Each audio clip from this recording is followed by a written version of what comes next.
Si Glyza, bata pa lang, pakiramdam daw niya, isa siyang babae na may katawang lalaki. Sinubukan rin daw niyang magpakalalaki. Ang takot ko po kasi noon isa tatay ko at sa nanay dahil hindi ko alam kung paano nila i-embrace yung mismong pagkatao ko. Dahil nga ako yung junior ng tatay ko, ang ini-expect nila is sumunod ako sa magiging yapak ng tatay ko, maging engineer, maging matigas, maging lalaki. Ingat na ingat din daw siya sa kanyang mga ikinikilos noon para hindi mabuko. Hanggang isang araw. Let's just always remember that we are born to be true, not to be perfect. Thank you. Nagkaroon ng beauty pageant for trans woman. Biglang nagulat yung mother ko. Then, pumunta siya sa mismong event.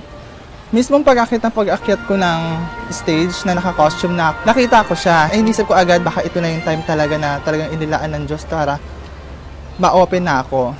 Tingin ko sa anak ko, natuwa ako. Accept ko anak ko, nagkaganon. Ang sabi niya sa akin na, Mama, sorry. Tuwa naman ako. Kumamay ako. Okay lang na, accept kita. Dahil mahal na mahal kita. Mula raw nung napanood siya ng kanyang ina sa gay beauty pageant, unti-unti na siyang namukadkad. Sa ngayon, tanggap na raw siya ng kanyang pamilya. Parang isang bulaklak na kay ganda na inabot mo. Plano rin daw niyang magpa-sexual reassignment kapag nakaipon ng sapat na pera. Kung pwede nga papalitan yung pangalan ko talaga talagang papalitan ko talaga Ganun kababae talaga ang isip at puso ko. Yun nga lang, pagdating sa usaping pag-ibig, sawi raw si Glyza. Sa 5 lalaking nakarelasyon niya, wala raw nagtagal. Gumaganda.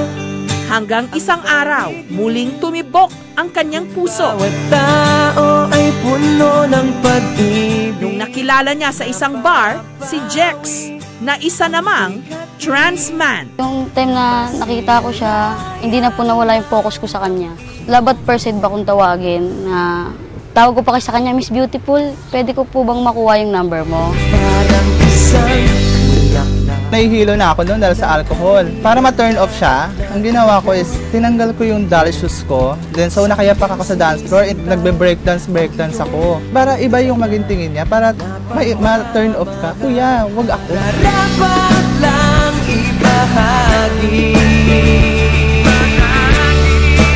Gumaganda. Hanggang sa mga sumunod na araw, nanligaw na si Jex. Tao ay puno ng pag-ibig. Kasi sa lahat ng nakarelasyon ko, sa kanya lang ako lumuhod ilang beses. Lumuhod po ako sa kanyang ganyan na, Glyza, siyempre sa akin, kaya ko naman maghintay. Kasi mahal kita kaya ko maghintay. Tapos bigla siyang tumayo, ginanon yung kamay niya sa akin.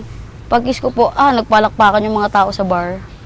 Opo, ganun po ang pagmamahal ko sa ganung kalakas na pagmamahal ko sa kanya.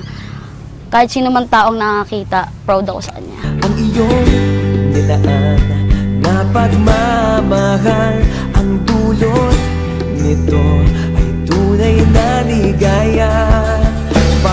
At ang trans woman at trans man tuluyan nang nagmahalan. Gumaganda ang paligid kung bawat tao ay puno ng pag-ibig na Love has no gender talaga. Pagka-love mo, kung ano yan talaga, kung ano lang yung meron siya, yun, kaya mong tanggapin yun.